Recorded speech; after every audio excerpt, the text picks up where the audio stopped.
Although I like that the MCU has moved past Iron Man being the center of everything, I can't help but wonder what would the MCU look like if Tony was still alive? How different would Phase 4 look? Where could his character go if he in fact survived Endgame? How would future projects like Secret Wars be impacted if Tony Stark was involved in them? There's a lot of questions that I'm so excited to talk about today. Spider-Man's arc, the Illuminati, Superior Iron Man, I'm discussing them all, so let's get started right now.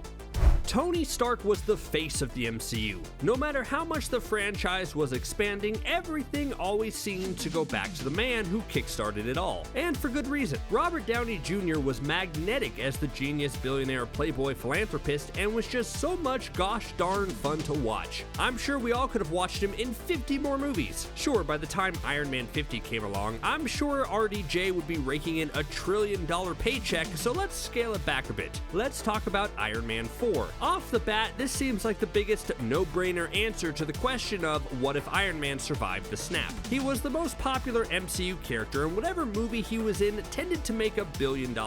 So if Tony did survive, then I wouldn't have been surprised if Iron Man 4 either opened Phase 4 or served as its ending. But the question is, what would the plot actually be? Let's start off big and bold. Let's say that Tony fully recovered after the snap because he was wearing a specialty vibranium suit that allowed him to absorb the impact of the Infinity Gauntlet without causing serious damage or something, and he was back to his Iron Man ways for Iron Man 4. What would that story lead to? Well, the way I see it, he would have a similar arc to Thor post-Endgame. Tony's whole personality after the first Avengers movie was preparing for the big one, aka Thanos. And now that he saved the day, what would he focus on? Well, Iron Man 4 would be about establishing a new mission for himself. Sorry, Rhodey, but I think Armor Wars would be better suited for this movie. Having a plotline where Tony's tech falls into his enemy's hands and Tony facing the consequences for it would set up a great next chapter for the character. Then you can make Tony face villains like Crimson Dynamo or Titanium Man, and then he would realize that maybe the tech he invents is better off in nobody's hands and then retires. You know, so they could redo the Iron Man 3 ending, only this time have it stick. Anyways, overall, seeing the consequences could pivot Tony away from the suit and into a new role, and the movie could end with him becoming the director of S.H.I.E.L.D. Tony Stark as the director of S.H.I.E.L.D. solves a few problems. It minimizes RDJ's role in the MCU so that other heroes have a chance to shine, and opens up a whole new character arc for Tony. It allows him to be involved without always being the center of attention, which I know is hard for Tony. I also get in the real world why this would be difficult. RDJ was able to keep negotiating massive paychecks for himself so that for Endgame he earned $75 million. I'm sure at that point Disney kept checking all their mountains of gold and planned for a way to stop paying RDJ's increasingly monstrous salary. So if Tony Stark did continue on in the MCU in a supporting role, RDJ would have to agree to a massive pay cut. But let's pretend that wasn't even an issue. Putting Tony Stark in a new leadership type of role would be a great way to push the character to new heights. Because as central as Tony was to the Avengers, it was clear he was never the leader. Sure, he had his opinions, but Captain America was always the one fully leading the team. What would Tony be like when he can't just make sarcastic comments? We never even really saw Tony leading Stark Industries since he signed that over to Pepper quite quickly, so that he could have fun tinkering in his lab and fighting bad guys. Putting him as the director allows him to have a hand in global security, which is clearly something he likes, but also puts some checks and balances and rules on him that he wouldn't be used to. But if we're being honest, maybe rules and structure would be good for Tony. I don't know how much you have to bend over backwards to make Tony the S.H.I.E.L.D. director in the MCU, given that he literally has no experience in that field, but hey, I think it's okay when it would lead to such a great new character direction. So the first two entries were about where Iron Man's story would go, but now let me take a minute to discuss how his survival in Endgame would affect those around him. Obviously, the biggest question is what would happen to Spider-Man. Tony and Peter's relationship was one of the purest in the MCU, and it was a clear case of mentor-mentee where each could learn from each other. I mean, looking at Endgame, Tony was hesitant to even try the whole time travel plan until he was reminded of Peter and thought he could save him. Obviously, the two have a special bond, and it would make Spider-Man Far From Home completely different if Tony was alive. Honestly, Spider-Man's arc in Far From Home is probably the best argument against keeping Tony alive. Far From Home pushed Peter in a new direction. He had to learn that he wasn't just supposed to be the next Iron Man, but rather he was supposed to be his own hero, which was a nice moment of growth after introducing Spider-Man as basically Iron Man Jr. in the MCU. But then again, if Tony was still alive, then maybe Mysterio's origin would change. Maybe he wouldn't have been just another disgruntled Stark employee who hates Tony Stark, but rather the MCU could have made him solely a Spider-Man villain that he has to face on his own. Then we wouldn't have to make jokes about how Peter again had to fight a villain who just actually hated Iron Man. So I think there was a way to make this work by hitting the same beats as Far From Home, but change it enough to have Tony still alive. Maybe Tony's role could be minimal and we could work in what I already said about Iron Man 4. Maybe Tony seeing that Peter is more than capable of being his own hero without Tony's help could push Tony to take a step back from the superhero life and more into that S.H.I.E.L.D. director role. Alright, so I've been singing the praises of Tony Stark this whole time, but let's be real. If he was still alive, then chances are he'd still be making very questionable decisions. I think that's Tony Stark's greatest superpower. He can make really bad decisions, but we still love the guy almost unconditionally. I mean, by all accounts, even after he turned into a good guy, he was a horrible employer who didn't think how his actions affected those lower than him. Like, he thought he was helping with damage control in Homecoming, but it ended up pushing out the blue-collar workers like Adrian Toomes. And yes, you could argue that Quentin Beck was actually quite unstable, but the fact that a huge chunk of Stark Industries employees sided with Beck makes you think that they had a reason to hate Tony. Then there's the whole thing of creating Ultron, then arguably choosing the wrong side in Civil War, even though you understood where he was coming from. So by all accounts, given his history, Tony would make more bad decisions, and I would love to see what those would be. Here's my biggest one. You know how I mentioned Armor Wars being the basis for Iron Man 4? Well, maybe a side effect of that is having some of Tony's tech winding up in Latveria, and then Tony would have inadvertently helped future big bad Dr. Doom. What other bad decisions would he make? One of the best things about wondering what would happen if Tony Stark survived the snap is trying to figure out how he would fit into all the future plans. Let's start with Kang the Conqueror. How would someone like Kang affect Tony's psyche? He's always been obsessed with the idea of Thanos coming in and wiping out Earth, but now what happens when there's a new villain trying to conquer the multiverse? I wonder, if Tony Stark was alive, if they would highlight Kang's more technical abilities. In the comics, Kang is a super advanced scientist with a super-powered suit, and they could draw parallels between Kang and Tony in the suit department. But in that case, you would kind of take focus away from the great connection between Kang and Mr. Fantastic. I think for the Kang Dynasty, you would have Tony be that supporting player that I've been talking about earlier. Maybe the snap actually slowly affected Tony in such a way where he's too injured to ever wear the suit again. So he has to be his normal human self, leading S.H.I.E.L.D. or whatever, while the other heroes fight on the front lines. This would be the biggest threat that the multiverse would ever face, and Tony has to take a back seat to it. And that would be a fun new character development.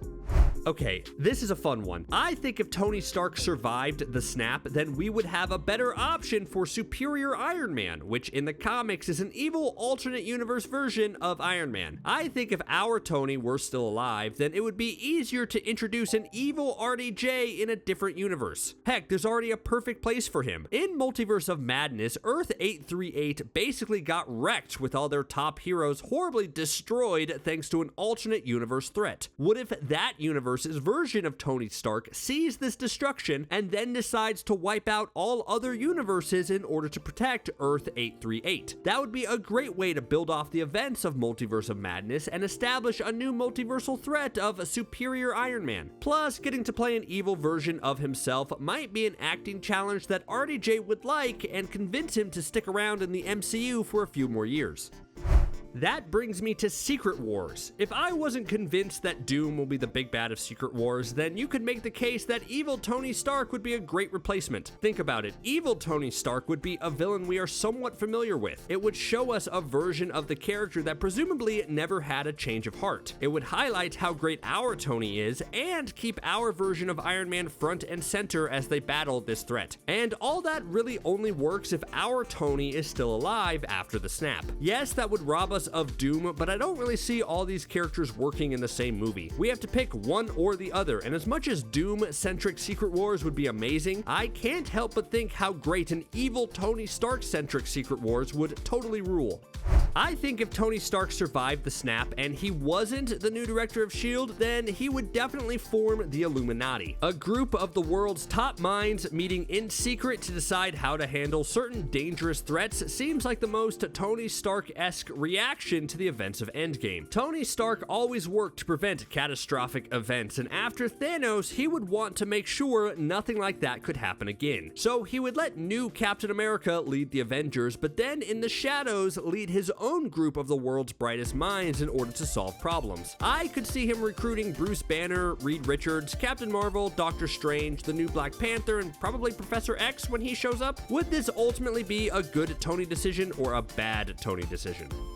I'm going to take a few short entries to talk about how most of the Phase 4 movies would probably be affected if Tony survived the snap. Let's start with the movie that kicked off Phase 4, Black Widow. If Tony survived the snap, then Black Widow would have been the only major casualty in Endgame. So would her movie carry more weight to it? I'm not saying her sacrifice wasn't important, but Endgame in the MCU seems to only be highlighting Tony Stark's sacrifice and not Black Widow's. Other than that, I think we probably could have gotten a Tony Stark cameo in Black Widow, right?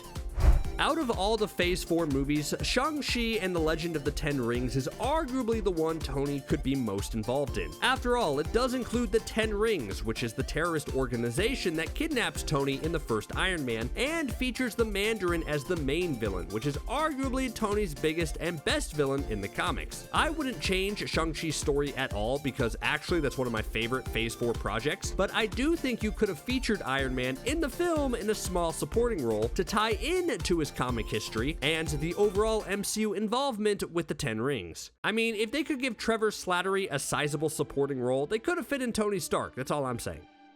Tony Stark would definitely be concerned that there's a giant celestial now sticking out of the Earth. I feel like nobody's taking that seriously. Earth's whole existence was just confirmed to be nothing more than an egg in the larger scheme of things, so the Celestials and the Eternals would be a major plot point that Tony would definitely want to learn more about. In fact, the Eternals, I think, would open up Tony's mind to the cosmos a bit more and probably lead him to working with Nick Fury to build that protective sword station in space.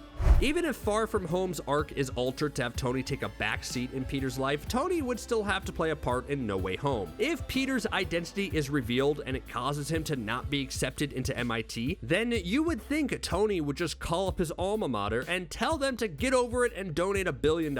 So then, would Peter really have a reason to erase everyone's memory? Well, I think there's a way around this. What if Peter's identity reveal actually negatively impacts Tony's reputation? Like, the whole world would know that Tony basically recruited a 15-year-old to fight evil, and that would skew public opinion against Iron Man. Peter, being grateful of everything Tony has done, could continue on with his plan of erasing everyone's memories. And as heartbreaking as the ending is with MJ and Ned not remembering Peter, imagine a scene where Tony no longer remembers who Peter Parker is? Heartbreaking. She-Hulk is proving to be more of a straightforward comedy with excellent cameos, and I think it's something Tony Stark would work well in. Imagine if there were a court case actually about a disgruntled Stark employee suing Tony. That would be a fun way to highlight what a horrible boss Tony is and comment on all the previous employees who have done it in the past. Tony's survival doesn't necessarily need to be for dramatic purposes. There could be some fun ones too. And Tony has never been in a straight comedy before, but it's something he's clearly suited for. But of course, it's something he needs to be alive for, right?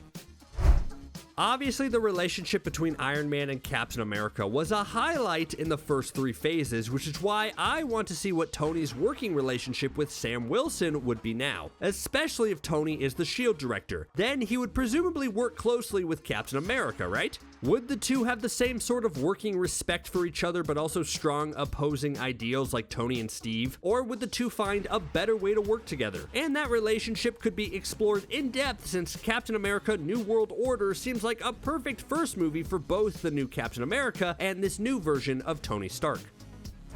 As of now, I'm very curious how they'll do Ironheart in the MCU. In the comics, Riri Williams is the mentee of Tony Stark, and their relationship is an interesting one that right now we'll never see come to life. If Tony was still alive, he could mentor Riri and have things be a bit more comic accurate. Plus, remember what I said a few entries ago? If No Way Home happens where Tony forgets who Peter Parker is, imagine the drama that could come with Peter seeing Tony take on a new protege. That would also solve the problem of them just rehashing the Peter and Tony storyline. I think Tony's survival of the snap opens up a ton of possibilities, and establishing a new mentee-mentor role with Ironheart would be one of its biggest positives. I mean, at the very least, could we get a Tony Stark voiced AI for Riri's suit, please? Do you think the MCU would be better off if they kept Tony alive? Or is it beneficial for them to move past its central hero in order to tell new stories? Let me know what you think in the comments. Thanks for watching CBR.